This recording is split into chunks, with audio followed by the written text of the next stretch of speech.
الحمدللہ رب العالمین والصلاة والسلام علی سید المرسلین اما بعد فاعوذ باللہ من الشیطان الرجیم بسم اللہ الرحمن الرحیم الصلاة والسلام علیک یا رسول اللہ وعلی آلک واصحابک یا حبیب اللہ الصلاة والسلام علیک یا نبی اللہ وَعَلَىٰ آلِكَ وَأَصْحَابِكَ يَا نور اللہ۔ درود پاک پڑھنے کے بے شمار فضائل و برکات ہیں۔ پیارے آقا علیہ السلام فرماتے ہیں جس نے مجھ پر ایک بار درود پاک پڑھا اللہ کریم اس پر 10 رحمتیں نازل فرماتا ہے۔ جس نے مجھ پر 10 بار درود پاک پڑھا اللہ 100 رحمتیں نازل فرماتا ہے۔ جس نے 100 بار درود پاک پڑھا اللہ 1000 رحمتیں نازل فرماتا ہے۔ کوئی ایک کے 10 کا بزنس؟ ایک درود 10 رحمتیں، 10 درود 100 رحمتیں، 100 درود 1000 رحمتیں، پڑھتے جاؤ، ملٹیپلائی بائی 10۔ جس نے مجھ پر 1000 بار درود پاک پڑھا جنت کے دروازے پر اس کا کاندھا میرے کاندھے سے چھو رہا ہوگا۔ اے میرے پیارے اسلامی بھائیوں، آج سے سینکڑوں سال پہلے زمین و آسمان کو سجایا جا رہا تھا، ستارے زمین کی طرف جھک رہے تھے، ہر طرف دھوم دھام تھی، جنت سجائی جا رہی تھی، فضائیں مہک رہی تھی، ہر طرف خوشیاں ہی خوشیاں تھیں، کلیاں کھل رہی تھی، پھول مہک رہے تھے، بہار ہی بہار تھی، ہر طرف انوار و تجلیات کی بارش برس رہی تھی۔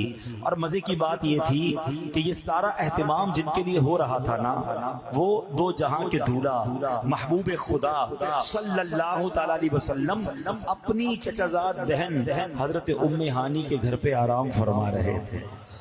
آقا تو آرام کر رہے تھے اور سارا عالم سجایا جا رہا تھا، تیاری کی جا رہی تھی۔ قربان میں شان و عظمت کے سوئے ہیں چین سے بستر پر، جبریل امی حاضر ہو کر معراج کا مجدہ سناتے ہیں۔ معراج کی رات فرشتوں کے سردار نبی پاک علیہ السلام کی بارگاہ میں حاضر ہوئے، معراج کی خوشخبری سنائی۔ معراج کی رات میرے آقا مکہ مکرمہ سے بیت المقدس پہنچتے ہیں، تمام نبیوں کی تمام رسولوں کی امامت فرمائی، میرے آقا کو آسمانوں کی سیر کروائی گئی، جنت اور دوزخ کے طبقات دیکھے، عرش پہ بلایا گیا اور اللہ نے اپنے حبیب کو اپنا دیدار کروایا۔ اے میرے پیارے اسلامی بھائیوں، بڑی مبارک رات ہے، ایسے ایسے واقعات ہوئے کہ جب بھی سنے ایمان تازہ ہو جاتا ہے۔ میرے پیارے اسلامی بھائیوں، اب اس سے پہلے کہ میں کچھ معراج کے واقعے کی تفصیل بیان کروں، معراج کے بارے میں علماء نے بڑی پیاری حکمتیں بیان کی ہیں۔ لیکن ایک بات پہلے یہ سمجھ لیں کہ جتنے انبیاء آئے نا سب کو معجزات عطا کیے گئے، اللہ نے سب کو معجزات دیے، مگر میرے آقا وہ ہیں، محبوب خدا ہیں نا، اللہ کے حبیب ہیں، آخری نبی ہیں صلی اللہ تعالی علیہ وسلم۔ پچھلے جتنے انبیاء کو جتنے معجزے عطا کیے گئے میرے آقا کو ان تمام معجزات کا مجموعہ عطا کر دیا گیا۔ کم و بیش 1,24,000 انبیاء کو جتنے معجزے ملے نا، وہ سارے معجزات ٹوٹل کر لیں تو وہ بھی نبی پاک کو عطا کیے گئے، اور پھر کچھ خاص معجزات بھی دیے گئے جو اور کسی کو نہیں دیے گئے۔ اچھا، علماء بڑی پیاری بات فرماتے ہیں کہ یوں تو نبی پاک کے بہت سارے معجزات ہیں، میرے آقا تو سرتابہ قدم معجزہ ہے نا۔ اعلیٰ حضرت کہتے ہیں سرتابہ قدم ہے، تنے سلطان زمن پھول، لب پھول دہن پھول، زکن پھول بدن پھول، تن کا بھی ہمارے تو ہلائے نہیں ہلتا، آقا تم چاہو تو ہو جائے ابھی کوہ مہن پھول۔ تو میرے آقا تو سرتابہ قدم معجزہ ہے۔ علماء کہتے ہیں جتنے معجزات ہیں نا یہ نارمل ہیں، چاند کا 2 ٹکڑے کر دینا، سورج کو واپس پلٹا دینا، لکڑی کو ہاتھ لگا کر تلوار بنا دینا، کسی صحابی کی آنکھ واپس لگا کر روشن کر دینا، خالی کنویں میں لعاب ڈال کر اسے میٹھا کر دینا۔ علماء کہتے ہیں یہ پیارے آقا کے لیے نارمل سی بات ہے، اگر جو میرے آقا کا مرتبہ ہے نا، جو شان ہے، اس کے مطابق 2 ہی معجزات ہیں، ٹھیک ہے؟ اور وہ 2 معجزے کون سے ہیں؟ ایک معجزہ ہے معراج کا اور ایک معجزہ ہے قرآن مجید فرقان حمید کا۔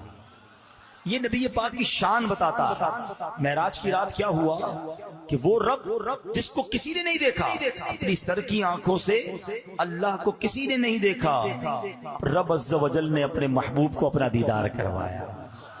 لوگ بڑی بحث کرتے ہیں، پتہ نہیں کیوں کرتے ہیں، کہ یار نبی پاک کو علم غیب ہے کہ نہیں؟ مجھے بتائیے ساری کائنات کا سب سے بڑا غیب کیا ہے؟ اللہ تبارک و تعالیٰ خود ہے، کیونکہ کسی نے دیکھا ہی نہیں ہے۔ غیب وہی ہوتا ہے نا، انسین، نالج آف انسین، بغیر دیکھے والی نالج، جس کو دیکھا نہ جا سکے، جو غیب میں ہو۔ تو کائنات کا سب سے بڑا غیب خود ذات باری تعالیٰ ہے، اللہ کو دیکھا ہی نہیں کسی نے۔ تو جب اللہ نے اپنا آپ دکھا دیا تو پھر کون سا غیب باقی رہ جائے گا؟ سیدی اعلیٰ حضرت نے، وہ کہتے ہیں نا پنجابی میں گلی مکا دی، ساری باتوں کا جواب ہی دے دیا نا، مل کے پڑھ لیتے ہیں۔ اور کوئی غیب کیا تم سے نہا ہو بھلا، نہا کہتے چھپا ہوا، حضور اور کون سا غیب آپ سے چھپ سکتا ہے؟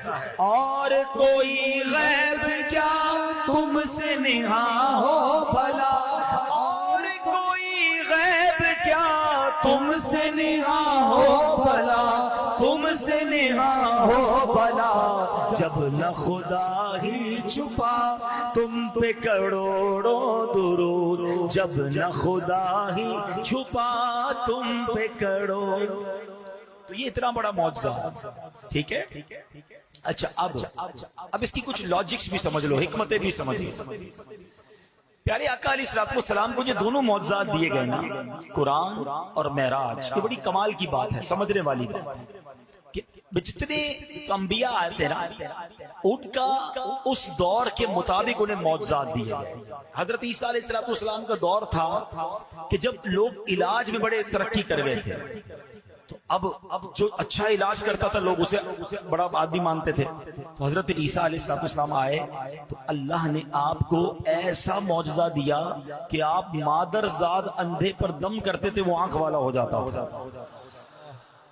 کوڑ کے مرض والے جسم پر ہاتھ پھیرتے تھے، اس کو علاج ہو جاتا تھا۔ تو لوگوں نے کہا حضور علاج تو ہمارے ڈاکٹر بھی کرتے ہیں، مردہ کو زندہ نہیں کر سکتے، آپ مردہ کو زندہ کریں پھر ہم آپ کو اللہ کا نبی مانیں گے۔ اللہ کریم نے حضرت عیسیٰ کو یہ بھی معجزہ دیا کہ وہ مردہ کو جا کر کہتے کم باذن اللہ، تو وہ کھڑا ہو جایا کرتا تھا۔ معجزہ کیسا تھا اس دور کے مطابق۔ حضرت موسیٰ علیہ السلام کا دور آیا، جادوگروں کا دور تھا، طرح طرح کے جادو دکھاتے تھے۔ اللہ نے آپ کو عصا کا معجزہ دیا، آپ اپنی لکڑی ڈالتے تھے، وہ بہت بڑا سانپ بن جاتی اور سارے ان جادوگروں کے جادو کے سانپ کو نگل جاتی تھی، ٹھیک ہے نا۔ ید بیدا دیا، آپ اپنا ہاتھ گریبان میں ڈالتے تھے، وہ روشن ہو جاتا تھا۔ یعنی جیسا دور تھا، جیسے لوگ تھے، ویسا معجزہ۔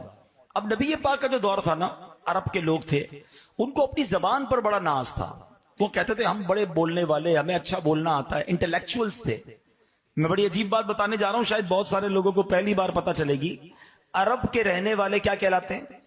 عربی۔ کیا کہلاتے ہیں؟ اور جو عربی نہیں ہوتے وہ کیا کہلاتے ہیں؟ کیا کہلاتے ہیں؟ زور سے، عجمی۔ ہم کون ہیں؟ عجمی۔ کتنا شوق سے بتا رہے ہو، آپ کو پتا ہے عجمی کے معنی کیا ہے؟ عرب کے لوگ کہتے تھے ہم بولنے والے، ہم عربی ہیں، باقی ساری دنیا گونگی ہے۔ گونگا، بول نہ سکنے والے کو عجمی کہتے ہیں۔ یعنی ان کو اپنی بولی پر اتنا ناز تھا کہ وہ کہتے بولنا ہمیں ہی آتا ہے، عربیوں کو بولنا آتا ہے، باقی ساری دنیا عجمی، ہم عجمی ہیں، ہے نا۔ یعنی ایسا دور تھا، ان کے اندر زبانوں سے مقابلے ہوتے تھے، الفاظ سے مقابلے ہوتے تھے، تلوار کے مقابلے کے ساتھ ساتھ وہ کلام کے ذریعے بھی مقابلہ کرتے تھے۔ اب ایسے دور میں نبی پاک تشریف لائے، اللہ نے آپ کو کیسی زبان عطا فرمائی، کیسے جملے عطا فرمائے، اللہ اکبر۔ میرے آقا جب گفتگو فرماتے تھے نا تو بڑے بڑے فصحا، بلغا، انٹلیکچوئلز، جن کو اپنی زبان پر بڑا ناز تھا، وہ گنگ ہو جاتے تھے، خاموش ہو جاتے تھے کہ یہ کہاں سے گفتگو لے کر آئے، کدھر سے سیکھ کر آئے۔ بریلی کے تاجدار یہی تو بات کہتے ہیں نا کہ میں نثار تیرے کلام پر ملی یوں تو کس کو زبان نہیں، وہ سخن ہے جس میں سخن نہ ہو، وہ بیاں ہے جس کا بیاں نہیں، آقا تیرے آگے یوں ہیں دبے لچے، فصحا عرب کے بڑے بڑے، کوئی جانے منہ میں زبان نہیں بلکہ جسم میں جان نہیں۔ اب آقا نے قرآن کی تلاوت کرنا شروع کی، وہ کہتے یہ کسی بشر کا کلام نہیں ہے، قرآن کے آگے یہ سارے بے بس ہو گئے۔ تو قرآن جواب تھا ان لوگوں کے لیے جن کو اپنی زبان پر بڑا ناز تھا۔ لیکن یہ دور نبی پاک کا صرف عرب کے لوگوں کا دور تو نہیں تھا نا، میرے آقا تو آخری نبی ہیں، قیامت تک دور نبی پاک کا ہے۔ تو ہو سکتا ہے آج تو سائنس نے بڑی ترقی کر لی، جہاز بن گئے، راکٹ بن گئے، اسپیس اسٹیشن بن گئے، سپر سونک ایئر کرافٹ بن گئے، موبائل فون آ گیا، انٹرنیٹ آ گیا، تو ہو سکتا ہے کوئی اٹھ کے کہتا جناب آپ تو کہتے ہیں کہ ہر نبی کو اس کے دور کے مطابق معجزہ دیا گیا، آج تو سائنس کا دور ہے، بتاؤ تمہارے نبی کے پاس کون سا معجزہ ہے؟ ہائے ہائے، پوری دنیا کی سائنس کو جواب ہے معراج شریف ہے۔ دنیا نے بڑی ترقی کی ہے، نو ڈاؤٹ، گھنٹوں میں مہینوں کا سفر طے ہو جاتا ہے، مگر سنو میرے آقا نے جو سفر کیا تھا نا، نبی پاک نے مکے سے بیت المقدس کا سفر کیا، بیت المقدس سے 7 آسمان کی سیر کی، جنت کی سیر کی، جو جہنم کے طبقات ملاحظہ کیے، رب کی بارگاہ میں حاضری دی۔ یہ پورا سفر کر کے میرے آقا واپس آتے ہیں تو ابھی نبی پاک کا بستر گرم ہے، دروازہ کھولتے ہیں تو کنڈی کتنی دیر ہلتی ہے؟ چند سیکنڈ۔ آقا دروازہ کھول کر گئے تھے، واپس آ گئے، پورا سفر کر کے کنڈی ابھی بھی ہل رہی ہے۔ وضو کر کے تشریف لے گئے تھے تو وضو کا پانی بہتا ہے تھوڑی دیر، میرے آقا یہ صدیوں کا سفر کر کے واپس آئے ہیں اور وہ وضو کا پانی ابھی بھی بہ رہا ہے۔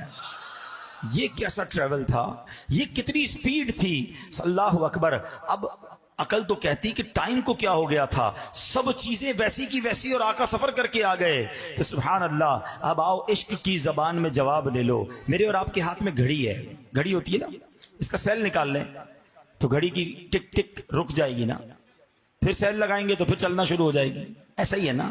بات یہ ہے کہ میرے آقا جو ہے نا وہ عالم کی جان ہے، جان چلی گئی تھی، عالم رک گیا تھا، آقا واپس آئے، دنیا نے پھر چلنا شروع کر دیا۔ بریلی کے تاجدار یہی تو بات فرماتے ہیں نا، وہ جو نہ تھے تو کچھ نہ تھا، وہ جو نہ ہو تو کچھ نہ ہو، وہ جو نہ تھے تو کچھ نہ تھا، وہ جو نہ ہو تو کچھ نہ ہو، جان ہے وہ جہان کی، واللہ جان ہے وہ جہان کی، جان ہے تو جہان ہے، پڑھیے صلی علی نبینا صلی علی محمد۔ اچھا اب 27ویں رات ہو گئی اور صبح ہوئی تو میرے آقا نے مکے والوں کو بتایا کہ میں رات ہی بیت المقدس بھی ہو کر آ گیا ہوں اور آسمانوں کی سیر بھی کر کے آ گیا ہوں۔ ابو جہل تھا اس زمانے میں کفاروں کا سربراہ، اس نے سنا تو کہتا کیا بات کر رہے ہیں آپ؟ کہاں؟ تو کہا کیا میں اور لوگوں کو جمع کروں؟ اب پھر بھی یہ بات ان کے سامنے کریں گے؟ نبی پاک نے فرمایا بالکل کروں گا۔ اب اس نے کیا کیا اور شرارتی لوگوں کو جمع کیا اور نبی پاک سے پوچھا کہ آپ کیا فرما رہے تھے، آپ رات کہاں گئے تھے؟ پیارے آقا نے فرمایا کہ میں رات کے تھوڑے حصے میں مکہ پاک سے بیت المقدس اور آسمانوں کی سیر کر کے آیا ہوں۔ اب وہ سارے لوگ ہنسنے لگے، مذاق اڑانے لگے، نبی پاک پر اعتراض کرنے لگے۔ پتہ ہے اعتراض کیوں تھا؟ اب میں آپ کو سمجھاتا ہوں۔ اعتراض یوں تھا کہ اگر کوئی شخص آپ کے پاس میرپور ماتھیلو میں عشاء کی نماز میں آپ کی ملاقات ہو اور پھر فجر کی نماز میں جب وہ آپ کے پاس آئے تو وہ آپ کو بتائے کہ میں رات کو امریکہ لندن گھوم کر آ گیا ہوں، اب یہی کہیں گے لگتا ہے طبیعت خراب ہے آپ کی، یا خواب میں گئے ہوں گے۔ ایسا ہی ہے نا کہ ایک رات میں عشاء میں بھی آپ یہیں تھے، فجر میں بھی آپ یہیں ہیں، جہاز میں بھی جائیں تو اتنی جلدی واپس نہیں آ سکتے۔ پرابلم یہ تھا کہ مکہ پاک سے بیت المقدس یعنی مسجد اقصی کا جو راستہ تھا نا وہ 1 مہینے کا راستہ تھا۔ کوئی اونٹ پر جائے، گھوڑے پر جائے تو 1 مہینہ لگتا ہے، واپس آئے تو پھر 1 مہینہ لگتا ہے۔ تو نبی پاک فرما رہے رات کو گیا اور واپس بھی آ گیا، تو وہ مذاق اڑانے لگے، وہ ایمان والے تو تھے نہیں۔ اچھا اب لوگوں نے کہا موقع اچھا ہے، ابو بکر صدیق رضی اللہ تعالیٰ ہر بار ان کا بڑا ساتھ دیتے ہیں، آج ان کے دوست کو ان سے بہکا دیتے ہیں۔ وہ لوگ فوراً چلے گئے حضرت ابو بکر صدیق کے گھر پر، دروازہ کھٹکھٹایا، اب باہر آئے کہ دیکھو تمہارے نبی کیا کہتے ہیں جن کا تم کلمہ پڑھتے ہو۔ کہ کیا فرماتے ہیں؟ کہ وہ کہتے ہیں رات کے تھوڑے حصے میں بیت المقدس ہو کر آ گئے۔ صدیق اکبر فرماتے ہیں کیا واقعی میرے نبی نے ایسا کہا ہے؟ وہ کہتے ہیں ہاں ایسا ہی کہا ہے۔ ہو سکتا ہے ان کے دل میں یہ خیال آیا ہو کہ لگتا ہے دل میں کچھ گڑبڑ ہو رہی ہے، کچھ وسوسہ آ رہا ہے۔ کہا ہاں بالکل یہی کہہ رہے ہیں۔ آئے ہائے، ابو بکر صدیق رضی اللہ تعالیٰ فرماتے ہیں کہ میرے نبی فرماتے ہیں تو سچ فرماتے ہیں۔